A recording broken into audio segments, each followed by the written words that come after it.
Sulat mo, anak. Hmm, Ano sinusulat mo? Sabi siya po. Oo, tapos? Opo. Oh, ano pa yung isa? Salamat. Wow! Galing! Tapos mo na yan gawa? Hindi pa. Ah, hindi pa. Sige. Sabi siya.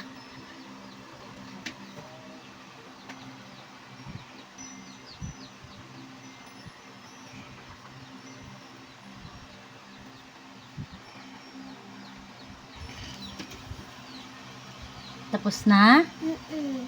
Oh, anong sabihin mo kay mami? Thank you.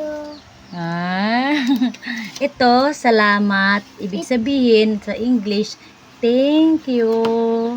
Sa Tagalog, salamat. Ano yan? Ano yan? Po. Tapos? Opo. Tapos? Salamat. Galing. Very good. Ang daycare namin na estudyante. Yehey! Bigyan na ng A+ yan. Uy, sinulatan nga ng A+. Galing nga, galing. Oh. May A+ na siya. Siya na nagbigay sa sarili niya.